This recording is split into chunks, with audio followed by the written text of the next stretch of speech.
Hello दोस्तों, the अध्ययन classes में आपका स्वागत है। आज अपन बात करेंगे जो वीडियो अपन ने छोड़ी थी, जो क्लास अपन ने लास्ट टाइम छोड़ी थी भारत पर, उसके आगे से है ना। तो भारत, तो अपन बात कर रहे थे भारत के बारे में। मैं आपको बताऊं कि भारत है ना, भारत के अपन बारे में बात कर रहे थे। तो भारत को पढ़ने से पहले हम भारत की लोकेशन, भारत की स्थिति देख लेते हैं कि भारत है कहाँ पर, है ना।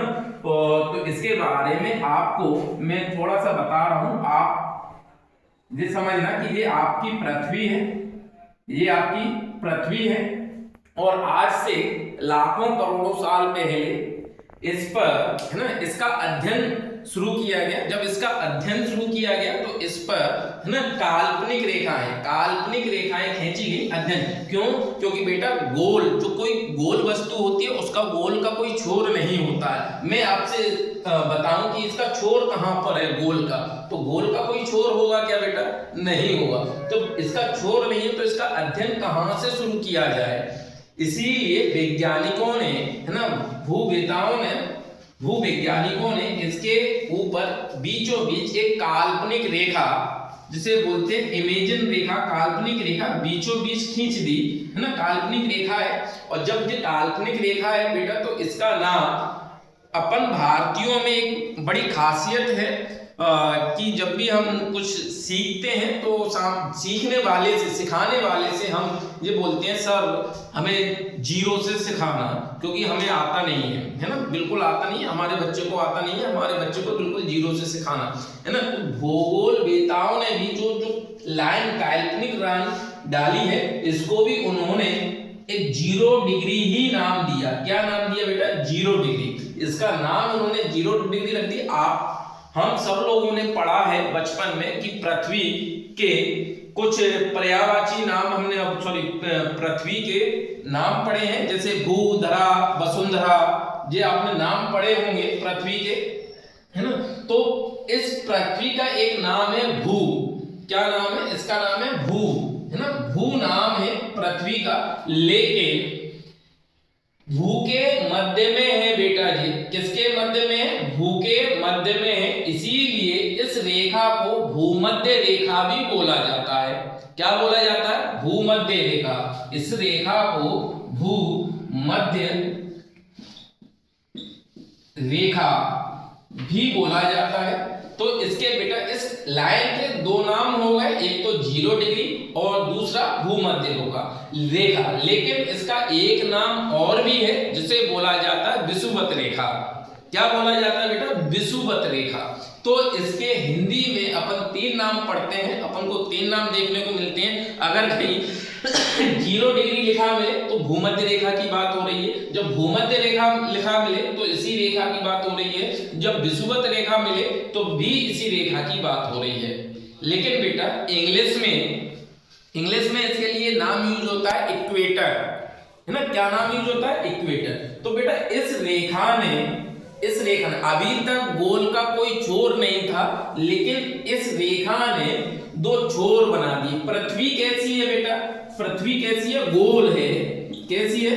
गोल है। तो इसके बीचों बीच में जो लाइन डली ना, इसने पृथ्वी को 2 भागों में, 2 पार्ट्स में डिवाइड कर दिया। एक पार्ट जो हो गया बेटा उत्तर वाला, और ये हो गया दक्षिण वाला। इस 0 डिग्री ने पृथ्वी को 2 पार्ट्स में डिवाइड कर दिया, ये उत्तर हो गया और ये दक्षिण हो गया। जब जो गोल है, जब गोल का 2 भाग में डिवाइड हो रहा है तो उसे बोला जाता है गोल आर्ध। क्या बोला जाता है? गोल आर्ध, मतलब गोल का आधा भाग, गोल आर्ध, है ना। भारत की अपन स्थिति देख रहे हैं। अभी अपन ज्योग्राफी में ज्यादा अंदर घुसेंगे नहीं, जब अपन पढ़ेंगे, है ना, ज्योग्राफी का जब अपन चैप्टर उठाएंगे तब मैं आपको इसके बारे में डिटेल से बताऊंगा। अभी मैं अपन बेसिक चीज कवर करवा रहा हूं मैं, कि आप लोग कंफ्यूज होते होंगे कि भारत को भी पढ़ते हैं कि भारत उत्तरी गोलार्ध में स्थित है, भारत पूर्वी गोलार्ध में स्थित है, वो मैं आपको क्लियर करवा रहा हूं, है ना। तो भारत, तो पृथ्वी कैसी है? गोल है। तो इस 0 डिग्री ने क्या कर दिया कि 0 डिग्री रेखा ने क्या कर दिया, पृथ्वी को 2 भागों में डिवाइड करा। एक को बोला जाता है उत्तरी गोलार्ध, क्यों? क्योंकि गोल है, गोल का आधा भाग गोलार्ध, ठीक है। तो गोल आर्ध, गोल का आधा भाग, तो ये हो गया उत्तरी उत्तरी गोलार्ध, ये हो गया दक्षिणी गोलार्ध।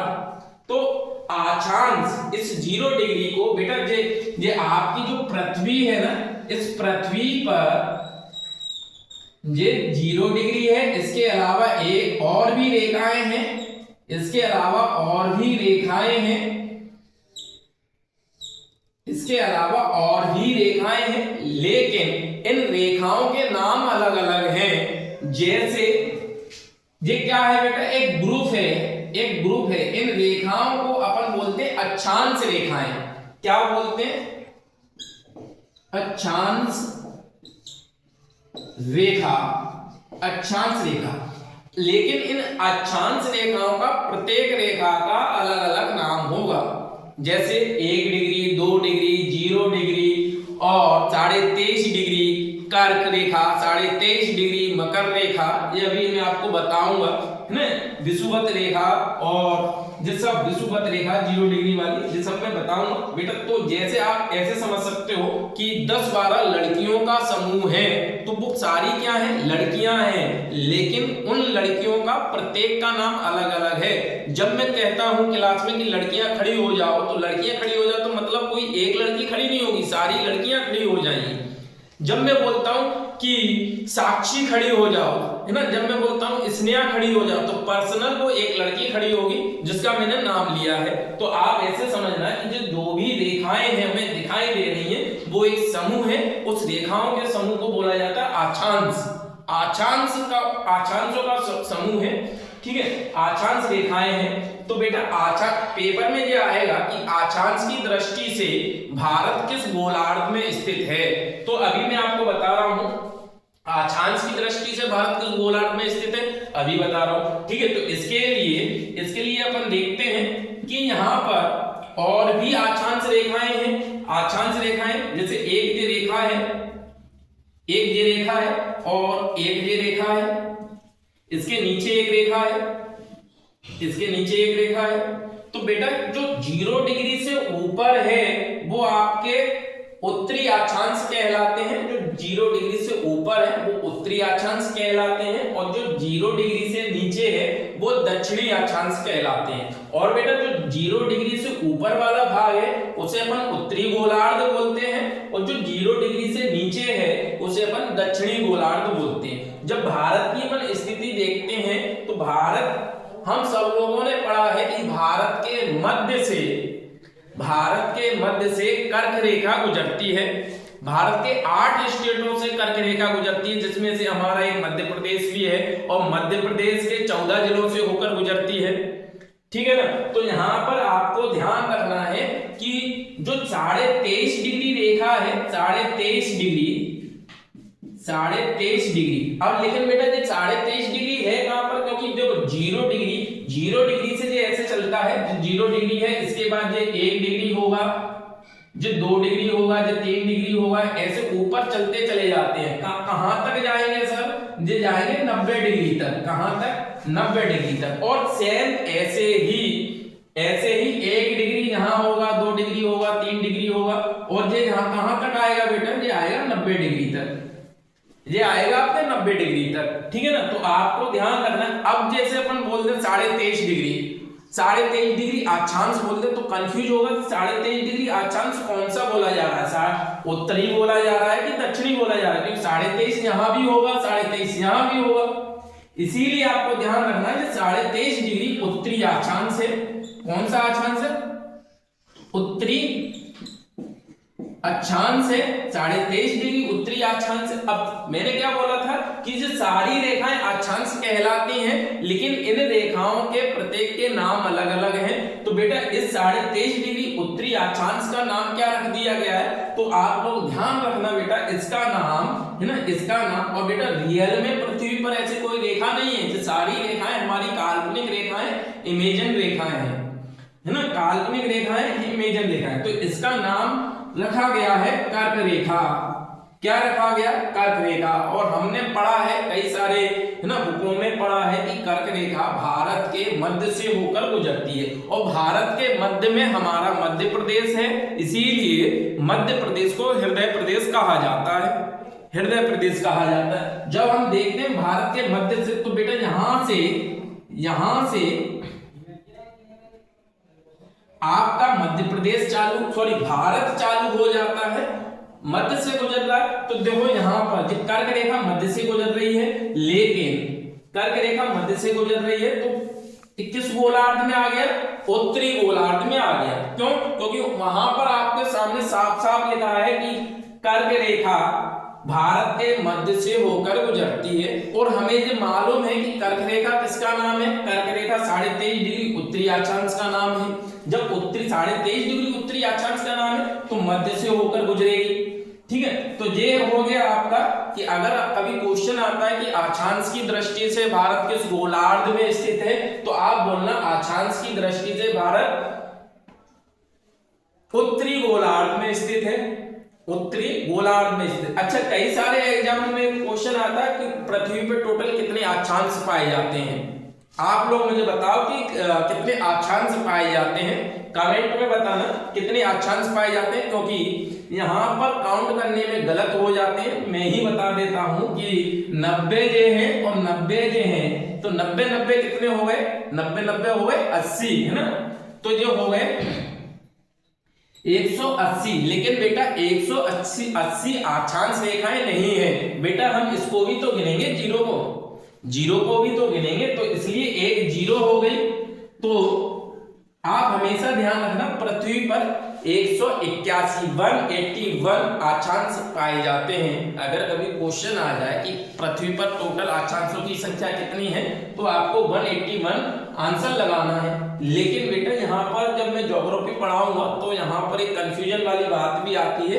कई सारी बुकों में, कई सारे सोर्सों में जो 90 डिग्री है ये और 90 डिग्री ये है, इनको रेखा न मानते हुए एक बिंदु माना गया है। क्या माना गया है? बिंदु माना गया है कि ये तो एक बिंदु है, कोई रेखा नहीं है। इसीलिए जब हम अपने स्वयं विवेक का यूज करेंगे, जब हमें पेपर में जैसा ऑप्शंस मिलेगा वैसा लगाएंगे। अगर 181 मिल रहा है तो 181 लगाकर आएंगे, ये बिल्कुल करेक्ट आंसर होगा। अक्षांशों की संख्या कितनी है, लेकिन जब बिंदुओं को छोड़कर 181 नहीं है तो हम इसमें से 2 माइनस करके लगा देंगे, है ना? क्योंकि ये रेखाएं बहुत सारी किताबों में नहीं माना गया है। ठीक है, तो यहाँ पर अपन विवेक का यूज करेंगे, लेकिन ज्यादातर 181 लगाकर आएंगे कि पृथ्वी पर अक्षांशों की संख्या 181 पाई जाती है ना? तो यहाँ पर हमें क्लियर हो गया। अगर पेपर में कभी ये आता है कि अक्षांश की दृष्टि से भारत किस गोलार्ध में स्थित है, तो अक्षांश की दृष्टि से भारत उत्तरी गोलार्ध में स्थित है। आप हमेशा ध्यान रखना। उसके बाद में इन रेखाओं को तो बेटा अक्षांश बोला जाता है, लेकिन आपने एक रेखाएं और देखी होंगी जो ऐसे में है, जो ऐसे में निकलती हैं।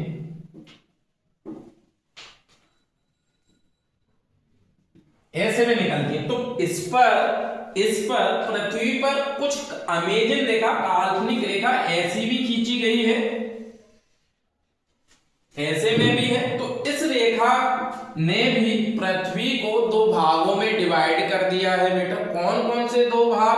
तो अभी कोई वाली बात कि गोल है, इसीलिए गोलार्ध बोला जाता है। तो इस रेखा, है ना, इस रेखा के इधर वाला जो भाग है उसे पश्चिमी गोलार्ध बोला जाता है ना? और इस रेखा के जो इधर वाला भाग है उसे पूर्वी गोलार्ध पाया जाता है। और इस रेखा को देशांतर रेखाएं बोलते हैं।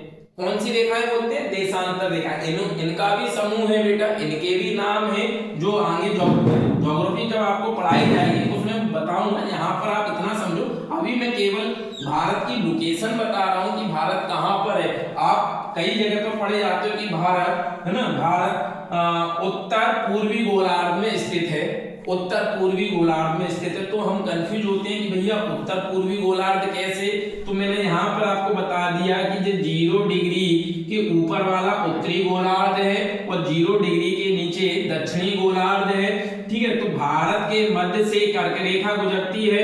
इन सारी रेखाओं को अक्षांश रेखाएं बोलते हैं, जो इस पर ऐसे लेटे लेटे में है। ठीक है, तो यहाँ पर जो 23.5 डिग्री अक्षांश रेखा निकलती है, 23.5 डिग्री जो अक्षांश रेखा निकलती है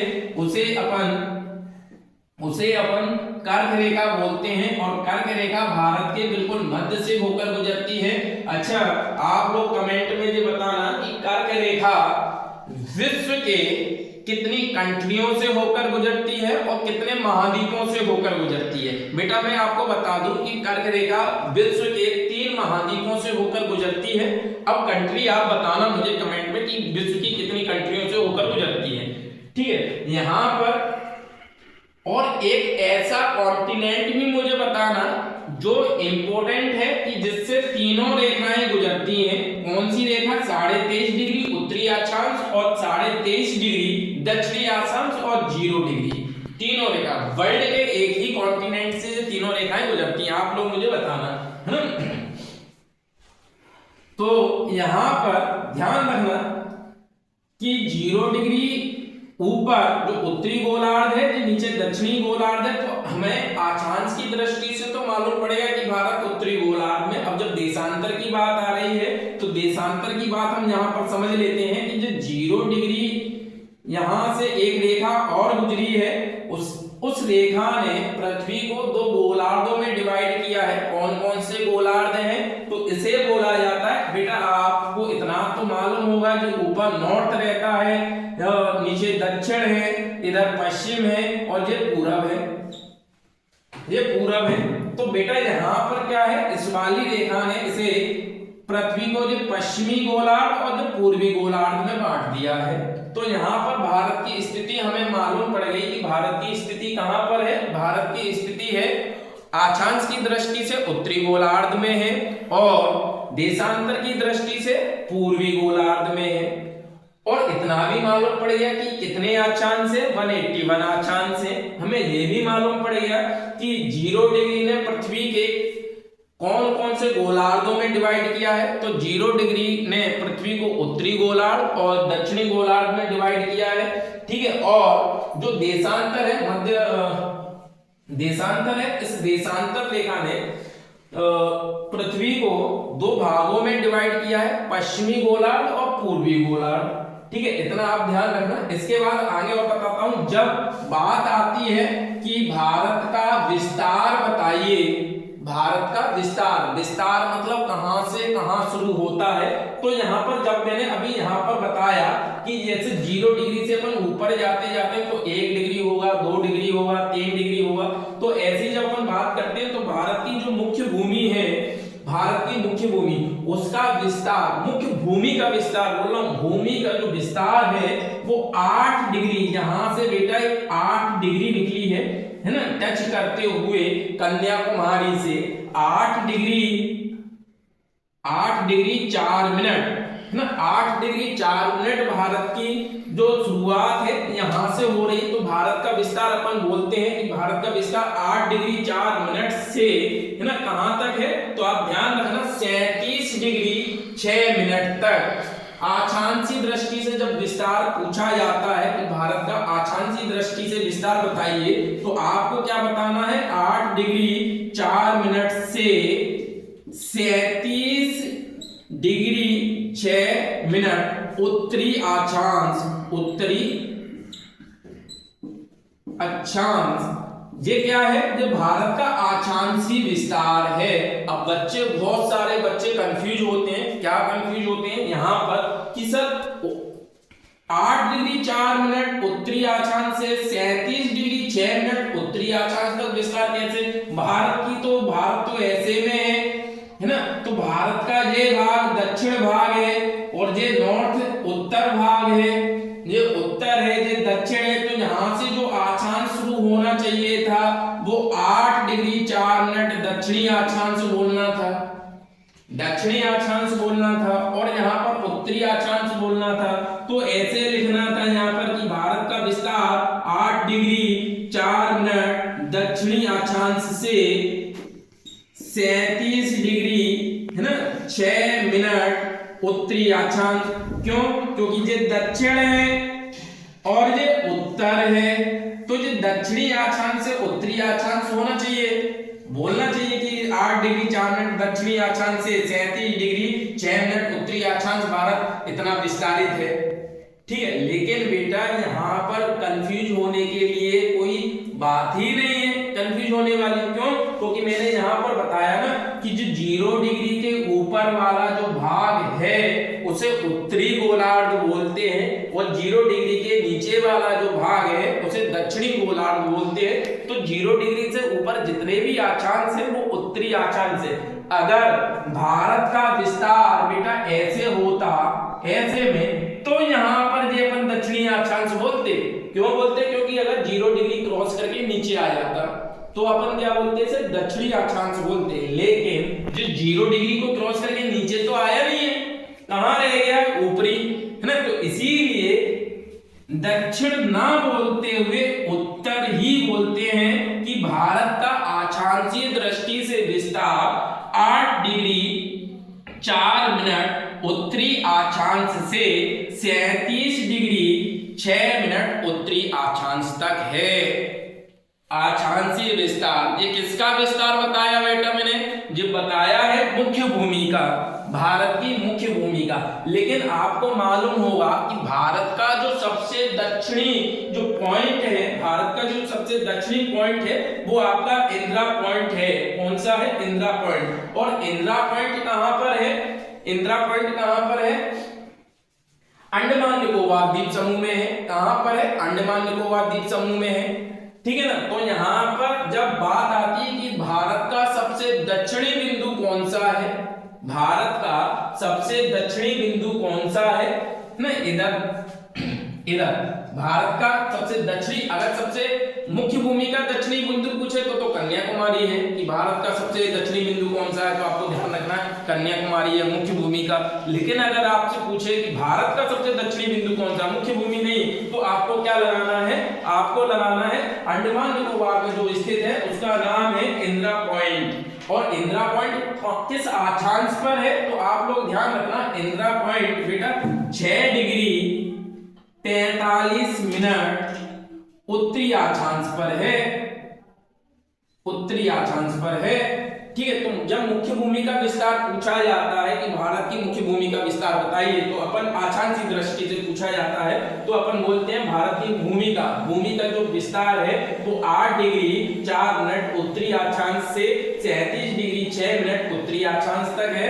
लेकिन जब सबसे दक्षिणी बिंदु से पूछा जाता है तो सबसे दक्षिणी बिंदु इंदिरा पॉइंट है जो अंडमान निकोबार जो अंडमान निकोबार में स्थित है, उसका नाम है, उस अक्षांश का नाम है 6 डिग्री 45 मिनट। तो इतनी उम्मीद करता हूं मैं कि ये अक्षांश जो उत्तरी गोलार्ध वाला जो भाग है, जो बच्चे इसमें कंफ्यूज रहते हैं कि दक्षिण क्यों नहीं है, ये आप लोगों को क्लियर हुआ होगा, है ना। आप 1-2 बार देखो वीडियो को, समझो, समझ में आएगा। और साथ साथ इतना कह रहा हूं कि एक पेन पेपर लेकर साथ में बैठो, जो मैं आपको बता रहा हूं उसे नोट भी करते चलो बेटा, है ना। और बार बार देखो वीडियो को और समझो। अगर कोई चीज जैसे कंफ्यूज कर रही है आपको तो कमेंट में आप मुझसे पूछ सकते हो कि सर ये कैसे हो गया, ठीक है ना। तो मैं आपको उसको जवाब दूंगा। तो अक्षांशीय दृष्टि से हमें समझ में आ गया कि भारत की स्थिति अक्षांशीय दृष्टि से उत्तरी गोलार्ध में है, ठीक है ना।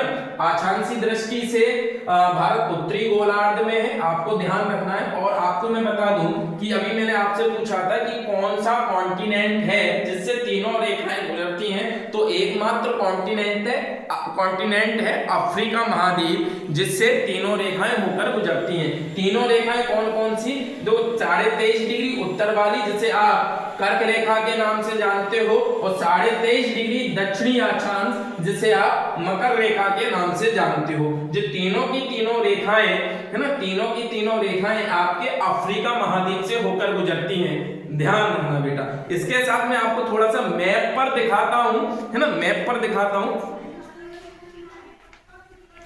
रोक दी ना, स्टार्ट।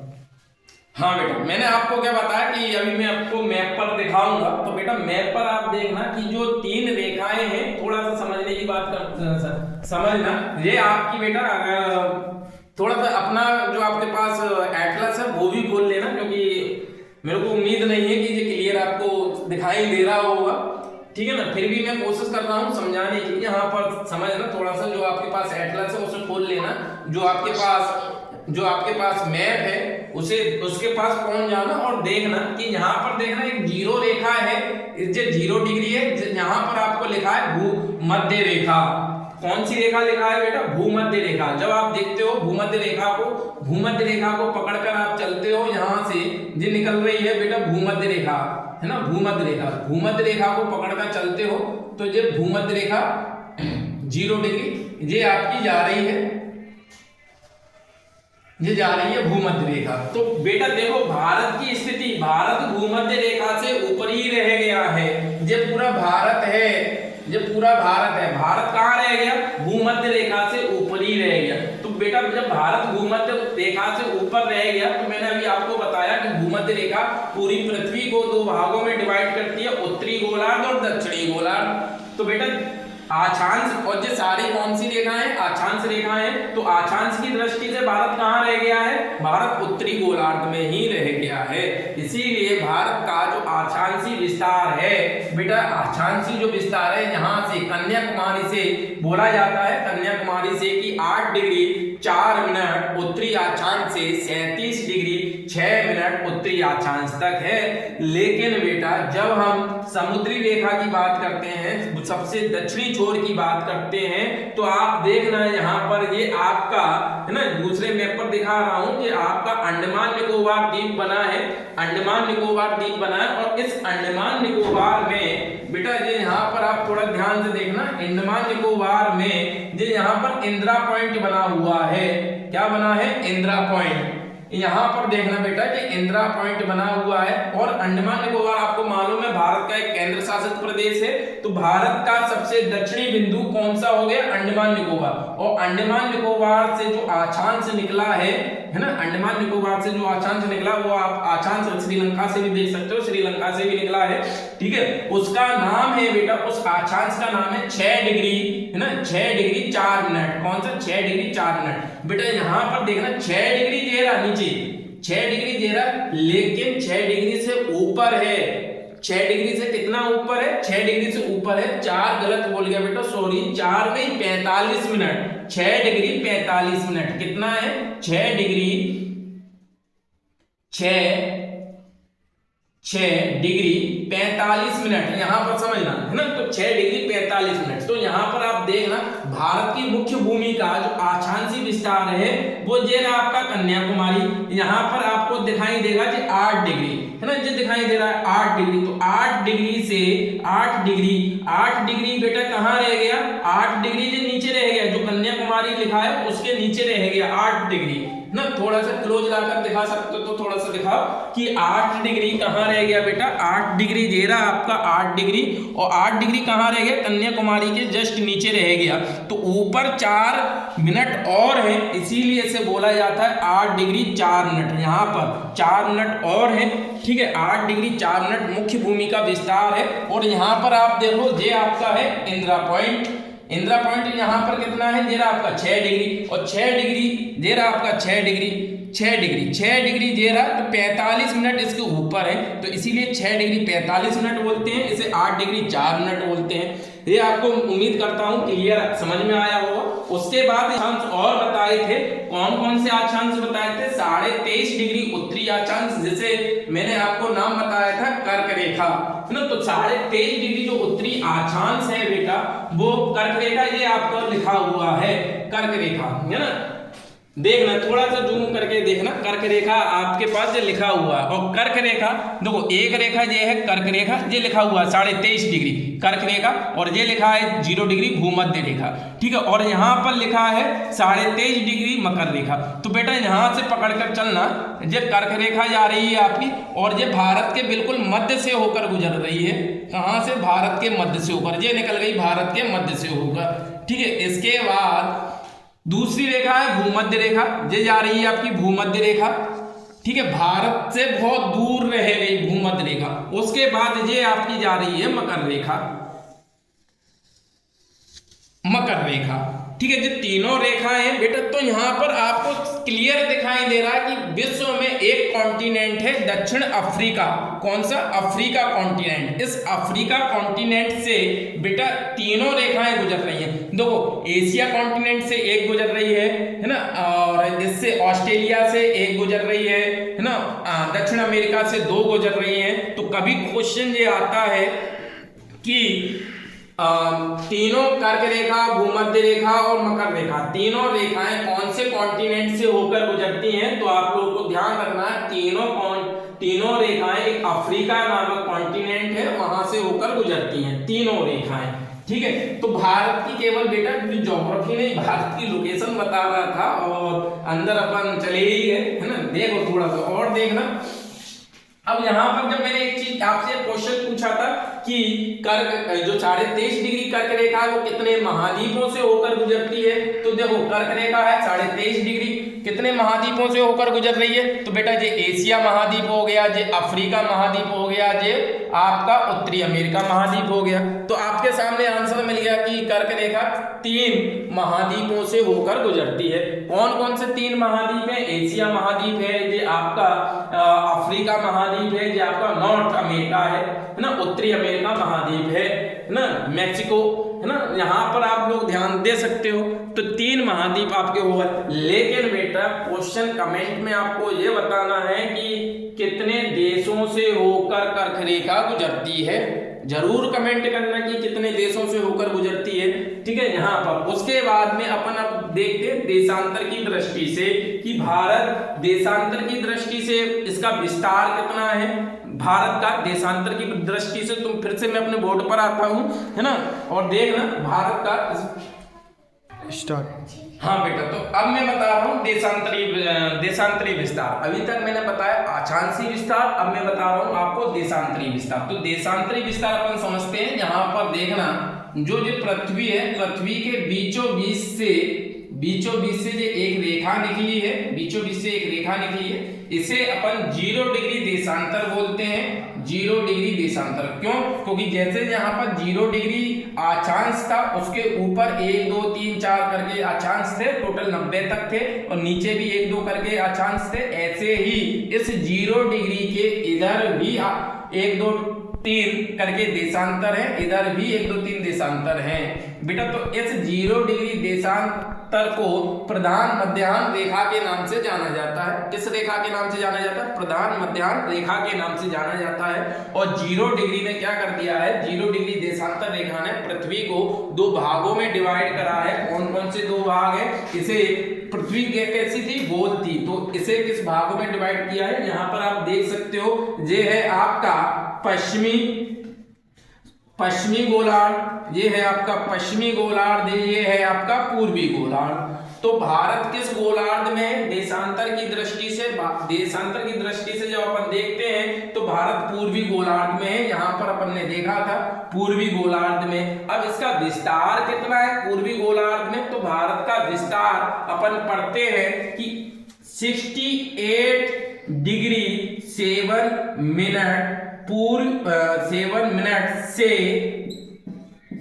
97 डिग्री 25 मिनट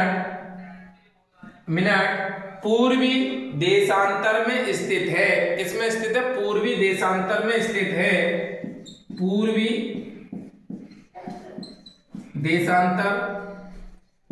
पूर्वी देशांतर में स्थित है। तो आछांसी दृष्टि से हम समझ गए, देशांतर की दृष्टि से भी हम समझ गए कि देशांतरी विस्तार कितना है? 68 डिग्री 7 मिनट से ना 97 डिग्री 25 मिनट, ये पूर्वी देशांतर में है बेटा। पूर्वी देशांतर कंफ्यूज मत होना सर, पूर्वी कैसे? पूर्वी देखो पूर्वी गोलार्ध में है, इसीलिए ये पूर्वी यहां से लेकर यहां तक पूर्वी ही आएगा। कभी ये मत बोलना पश्चिमी, यहां से ये पश्चिमी देशांतर हो गया, ये पूर्वी देशांतर हो गया, नहीं। 0 डिग्री से अपन बात कर रहे हैं। जब 0 डिग्री से बात कर रहे हैं तो 0 डिग्री के पूरब वाला भाग, 0 डिग्री कौन क्या? देशांतर। 0 डिग्री देशांतर से अपन बात कर रहे हैं तो इधर वाला जो भाग है जो पूरब में है, तो इसीलिए जो भारत के सबसे पहला जो इधर से निकला है, ठीक है, 0 डिग्री इसके मध्य है ना, तो इधर से जो निकला है और इधर से जो निकला है उसकी अपन बात कर रहे हैं। इधर से जो निकला है वो 68 डिग्री 60 मिनट देशांतर है, और इधर 97 डिग्री 25 पूर्वी देशांतर के मध्य भारत स्थित है। अच्छा, एक चीज मैं आपको और बताऊं, जो मैंने 2 रेखाओं का समूह बताया है, एक अक्षांश रेखाओं का समूह, एक देशांतर रेखाओं का समूह। तो इनमें आप मुझे ये बताओ कि कौन सी रेखाएं आपस में कभी नहीं मिलती है, अक्षांश रेखाएं नहीं मिलती हैं या देशांतर रेखाएं नहीं मिलती हैं। तो बेटा आप हमेशा ध्यान रखना, अक्षांश रेखाएं कभी भी एक दूसरे को टच नहीं करती हैं, कभी भी एक दूसरे को टच नहीं करती हैं, क्योंकि पृथ्वी गोल है तो गोल घूमकर ही ऐसे ही आ जाती हैं, कभी एक दूसरे को टच ही नहीं कर पाती। मतलब एक अक्षांश रेखा दूसरी अक्षांश रेखा को टच नहीं कर पाती है। लेकिन जब देशांतर की बात आती है तो आप देखना कि एक देशांतर दूसरे देशांतर को टच कहां पर करता है, ध्रुवों पर। ध्रुव ये आपका उत्तरी ध्रुव है, ये आपका उत्तरी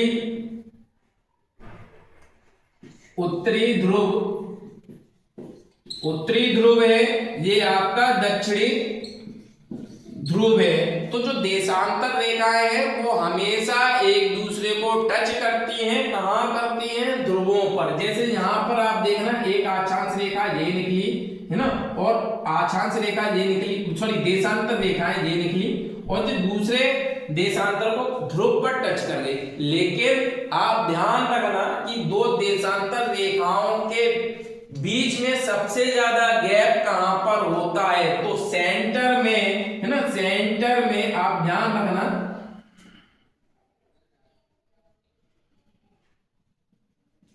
सेंटर में दो देशांतर रेखाओं के बीच में सबसे ज्यादा गैप होता है। और जैसे जैसे सेंटर से ध्रुवों के तरफ हम जाते हैं तो इनका गैप कम होते जाता है और ध्रुवों पर एक दूसरे देशांतर से टच हो जाते हैं। तो बेटा आज हमने अक्षांश और देशांतर की दृष्टि से भारत का है ना समझ लिया कि भारत किस गोलार्ध में है, किस अक्षांश में है। कभी भी कंफ्यूज मत होना कि 8 डिग्री से 8 डिग्री दक्षिणी अक्षांश आप बोल जाओ, 8 डिग्री दक्षिण अक्षांश नहीं बोलना है, आपको क्या बोलना है, 8 डिग्री उत्तरी अक्षांश, जो मैंने आपको समझाया। उम्मीद करता हूं कि आपको अच्छे से समझ में आया होगा। अब इसके बाद थोड़ा सा और बताऊं कि भारत का विस्तार बताऊं आपको पता होगा जो हमारा भारत है क्षेत्रफल के आधार पर विश्व में कौन से स्थान पर आता है, क्षेत्रफल के आधार पर भारत विश्व में सेकंड पोजीशन पर है। फर्स्ट पोजीशन पर रूस है, सेकंड पोजीशन पर आपका भारत है, ध्यान रखना है ना। लेकिन आप पूरे देखना कि जो भारत की जो भूमि है वो पूरे विश्व की जो जमीन है उसका 2.43% एरिया, मतलब मेरा कहने का मतलब ये है कि जो भारत का टोटल क्षेत्रफल है वो 32,87,263 वर्ग किलोमीटर है। कितना है, 32,87,263 वर्ग किलोमीटर है। और ये 32,87,263 वर्ग किलोमीटर है ना पूरे पृथ्वी का कितना परसेंट एरिया है, तो ये पूरी पृथ्वी का 2.43% एरिया कवर करता है, 43% एरिया कवर करता है।